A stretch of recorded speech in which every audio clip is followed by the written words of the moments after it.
This is Dr. Dirt again with the exhibit In the Dark. And again, we're going to talk about the exhibit here behind me or to my side right here. And I want to talk about the soil profile. In scientific terms in our country, we know a lot more about outer space, the stars, the heavens around and above us than we do about the soil and about the depths of the ocean. And so I want to talk a little bit about the dirt profile, and this is about one of the best I've seen for displaying soil profiles. And when I say profile, this is a profile. This is the upper 3 feet profile. When I write articles in the newspaper, I'm talking about your soil profile because it varies from house to house. It varies from even from me to where Aaron is standing there, 5 feet I can take it, and the soil profile changes. The dirt structure changes. Caliche comes in. Blow sand comes in, or you have rock that comes in. That's still the soil profile that's in here, but this is all a good mix of what I call good earth right here. It's good loamy soil. It's got little fine rock in it, which is great on that part of it. It all helps in moving water and doing all the things that we would want in a good garden and a good yard setting for landscape. The soil is really the bed of life, if you want to use that terminology. But the actual living life zone of the soil profile is the upper 4 to 6, 8 inches of the soil. All life activity is on the Earth's crust is in the upper 6 to 8 inches. Now it goes down a little deeper as you go down, but the deeper you get into the soil, then the less nutrients, the less things are there. Roots are not as far into the ground on trees and shrubs, depending on soil profile. But just in a general sense, all of the activity, because here's grass, you have your turf, you have weeds, you have your rangeland native, you got forest conditions, and the root structures come down like this bulb here in the ground, this tiger lily bulb. And so you see that's in the upper, here's the grass zone, so that's really in about a 10 to 12 inch zone, and the actual bulb is planted about 4 inches down. So here's your life zone of everything in the soil. And everything is feeding in here, everything is working.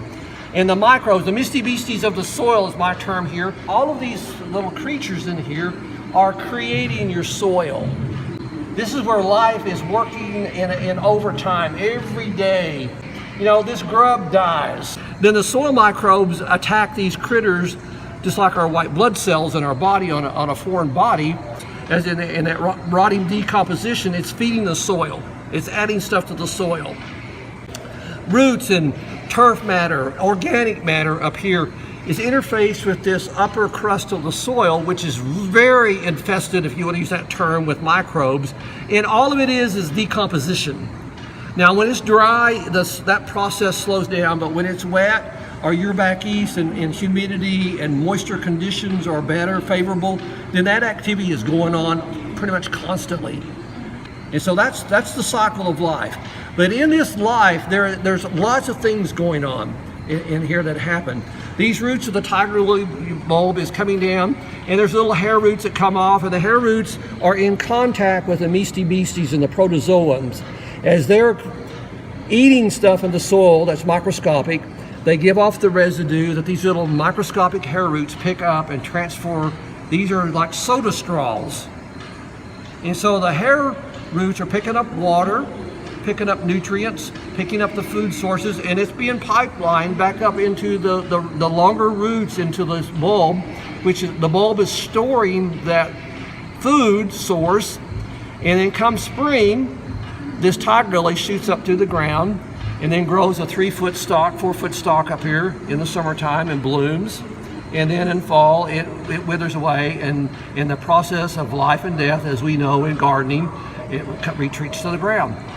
Now, this could be interrupted if this mole or a pocket gopher would work through the system and come over here, and then this is a food source for those two creatures. So then as you work through, the miners in the soil are the earthworms. And you see the channels that the worms have created. So they are workaholics, they're always working, they're eating the decomposing material, the organic matter. It's a month's time, will generate 10 pounds of compost. And we have a shrew, which I didn't talk about a while ago. Shrews are like a mole. I mean, they don't see too much either. There are 3 types of shrews in New Mexico, but they're not an agricultural pest, and they usually feed on insects and worms and things like that. They will eat roots, but they're not a big deal. We won't find them down here in our soils of Lee County.